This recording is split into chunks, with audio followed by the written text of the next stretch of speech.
ပါမလေးတို့တည်းကြပြီမလေးတခြားလုပ်ငန်းလေးတစ်ခုပေါ့နော် PPC လုပ်နေလို့ပါအဲ့တော့အဲ့ဒါလေးကအဆင်ပြေလာပြီဆိုတော့ဒီဘက်ကိုပြန်လှည့်ပါမယ်ရှင်နောက်ပိုင်းလေးဒီ coaching ပေးတဲ့ video လေးတွေကိုတင်ပေးတော့ပါမယ်ရှင်โอเคအဲ့ဒီမှာမလေးကိုရင်တော့မေးခဲ့ပြီးသူရှိတယ်ကိုအားတာချက်ကိုမသိဘူးဖြစ်နေတယ်တဲ့โอเคပါအဲ့တော့ကိုကအားတာချက်ဆိုတာကကိုအကုန်လုံးလုံးနိုင်စွမ်းနေကိုမှရှိပါလိမ့်မယ်ဒါပေမဲ့အဲ့ထဲမှာထူးထူးခြားခြားလေးပေါ့နော်ကိုရဲ့အကျွမ်းကျင်ဆုံးအရာလေးပေါ့နော်အဲ့ဒါလေးနဲ့အားတာချက်လုပ်ရင်ကိုကလုပ်ငန်းတွေလုံနိုင်နေလို့မလေးဟိုဗီဒီယိုတွေမှာပြောခဲ့ပူပါတယ်โอเคအဲ့တော့ဒီတစ်ခါကိုအားတာချက်မသိဘူးဖြစ်နေတယ်ပေါ့နော်โอเคအဲ့တော့မလေးဒီမှာအကျဉ်းချုပ်လေးပြပါမယ်ရှာကြည့်ပါနော်ကိုအားတာချက်ကိုကိုကရှာတွေ့ွားပြီဆိုရင်ကိုအားတာချက်ကိုနင်းပြီးတော့ကိုလုပ်ချင်တဲ့လို့ကိုလုပ်ကြည့်ပါအဆင်ပြေပါလိမ့်မယ်โอเคအဲ့တော့ကိုအားတာချက်ကိုအရင်ဆုံးဘယ်လိုရှာတွေ့ရမလဲဆိုရင်မလေးတို့ကမာကိုတွေလွန်ခဲ့တဲ့ပေါ့နော်နှစ်တည်းတုန်းကအောင်မြင်မှုတစ်ခုများရှိခဲ့ဘူးတလားပေါ့နော်စမ်းစစ်ကြမယ်နော်ဒါကစမ်းစစ်တဲ့နည်းလမ်းလေးပါတယ်ကိုယ့်ကိုအဖြေထုတ်ရမှာဆိုလေနော်အဲ့တော့အောင်မြင်မှုတွေရှိခဲ့ရဆိုရင်ကိုဘာလုပ်လို့အဲ့လုပ်ငန်းလေးကအောင်မြင်သွားတာလေကိစ္စရက်လေးတစ်ခုอ่ะပေါ့နော်ဟဲ့အဲ့တော့ကိုဘာလုပ်လို့လဲတစ်ချက်ပြန်စဉ်းစားပြီးပါပြန်သုံးသပ်ပြီးပါဩငါဒါလုပ်လို့ဒီလိုအောင်မြင်သွားရဆိုရင်အဲ့ဒါလေးကကိုယ့်ရဲ့အားသာချက်ဖြစ်နိုင်တယ်80%သိကြတယ်နော်ပြီးရင်ကိုကအားလေးရက်ဒီမှာရောကိုကဘာလုပ်နေရပျော်နေရလေအချိန်ကုန်လို့ကိုမှမသိဘူးကွာအဲ့တခုကိုကလုံနေနဲ့ပျော်ရွှင်ပြီးတော့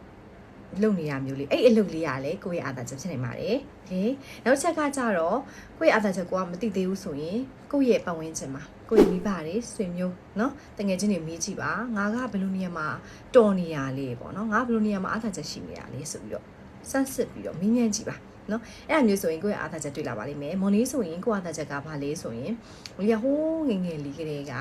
စာဖတ်ရကြိုက်တယ်စာလုပ်ရမပြင်းပါဘူး learning လုပ်ရတာပေါ့နော် learning နဲ့ studying လုပ်ရလုံးဝမပြင်းဘူးကျောင်းကပြန်အောင်ကလေးကကိုကစောက်တီပဲထုတ်ပြီးကိုယ့်ဘာသာကိုစာလုပ်လေးရှိတယ်ခလေးမိဘတွေဘာမှပြောစရာမလိုစာလုပ်နော်ဆိုပြီးတော့တစ်ချက်မှ remind ပေးစရာမလိုတဲ့ခလေးအဲ့တော့ကလေးလေးကဒါဖြစ်လာတယ်အဲ့တော့ကိုဘာလုပ်မလဲကိုနောက်ထပ်ကိုပိုင်လုပ်ငန်းလုပ်ချင်လို့စဉ်းစားတဲ့အချိန်မှာမလေးဘာလုပ်မလဲဆိုမလေးကစာဖတ်ရတာဝါသနာပါတယ်ပေါ့နော်စာလုံးကမပြင်းတဲ့ကလေးဆိုတော့မလေး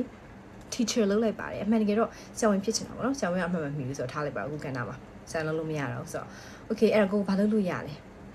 ဟိုအားသာချက်ကိုပြန်စဉ်းစားအော်ငါစာလုံးကမပြင်းဘူးစာဖတ်ရတယ်မပြင်းဘူးဆိုတော့ဆရာမလုပ်လိုက်မယ်ဆရာမဆိုတာကအမြဲတမ်း learning လုပ်နေရလေနော် teaching ဘိုင်းသွားတယ်ဆိုတော့လေ learning လုပ်နေရအခုလိုမျိုးပေါ့ coaching ကြီးနော်ပြီးသလိုပဲလေနော်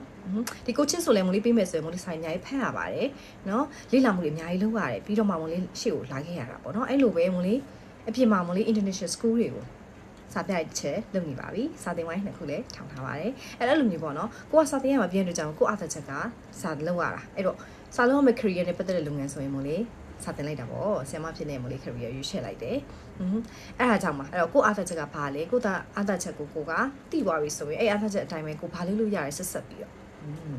စာရေးလေးလာနေတယ်အဲ့လိုမျိုးလေးပေါ့နော်အဲ့တော့လေးလာကြည့်ပါကိုရဲ့အားသက်ချက်ကဘာဖြစ်မလဲကိုအားသက်ချက်ကိုသိရှိသွားတဲ့သူကပို့ပြီးတော့အဆင်ပြေတဲ့အတွက်ကြောင့်မလို့မြင်မြန်ရှာတွေ့ပါစေလို့မလေးဆုတောင်းပေးပါတယ်โอเคအဲ့တော့မလေးကတော့ဒီလိုမျိုးပေါ့နော် online နဲ့ပတ်သက်ပြီးတော့တောင်းနေရပြောပေးမယ်ခွေချုံလေးပါနောက်ထပ်ပြောကြရင်လည်းမလေးတို့ပြန်ဆက်ကြပါမယ်